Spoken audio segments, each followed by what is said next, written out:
Salut! Sunt eu, după de când am deschis eu canalul ăsta de pe YouTube, România nu era, adică cel puțin eu nu văzusem în România să fie un videoblog, vlog pe YouTube. Acum, după 2 ani, văd că s-a umplut așa YouTube-ul, e exploziv, toată lumea, vlog, frate, vlog, tot, provocări, mănâncă ardei iute, mănâncă scoțișoară, tâmpenii de astea. Și m-am gândit, bine, frate, dacă tot mi-a luat o lumea înainte, hai să continui cu ce am început acum 2 ani. Nu știu ce m-a apucat, probabil că iar o să pun videoclipul ăsta și o să îmi trezească pe YouTube și peste 2 ani o să vă zic salut, sunt eu după 4 ani. Da. De când ne-am văzut prima oară și ultima oară, s-au schimbat destul de multe.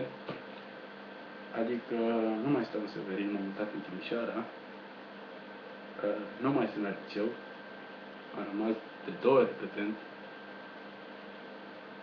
Ultimul an de liceu a fost o experiență groaznică, cât m-am dus la liceu.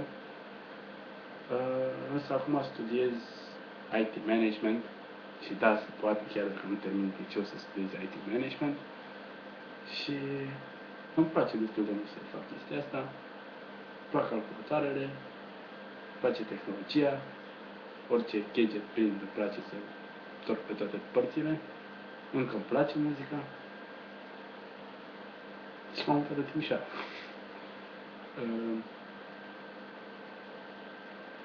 Acum toată lumea, uite și pe ăsta s-a deschis și el vlog, să fie la modă, să fie șmecher. Nu mi l-am deschis să fiu la modă, mi l-am deschis pentru că l-am deschis acum 2 ani. Atunci nu era la modă.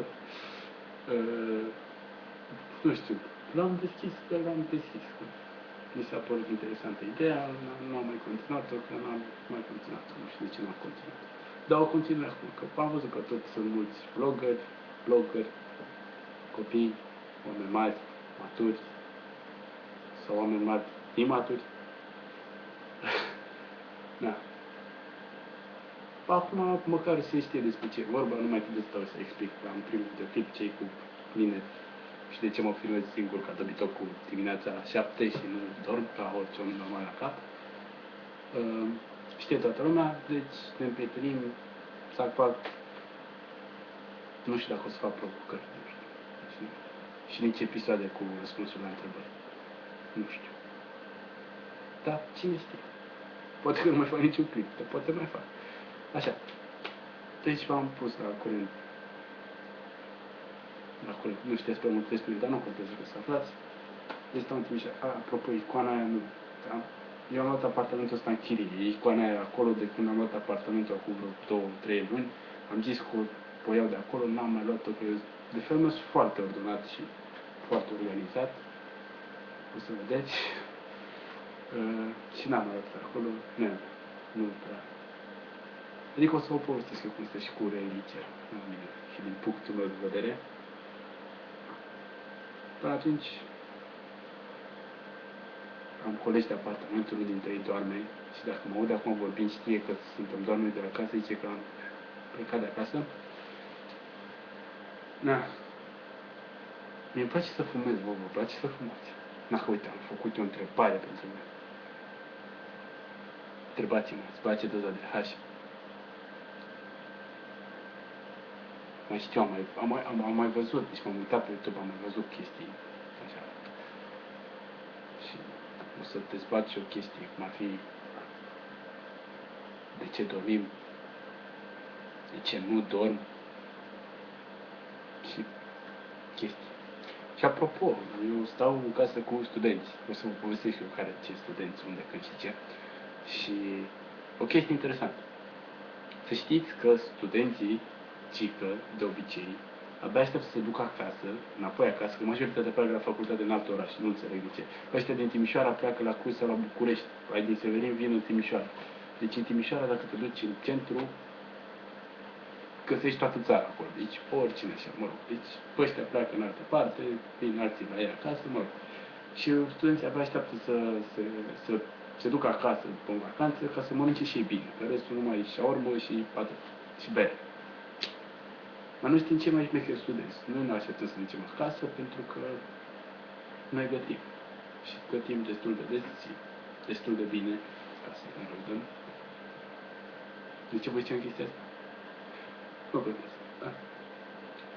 Noi gătim. Și suntem studenți cu mulți.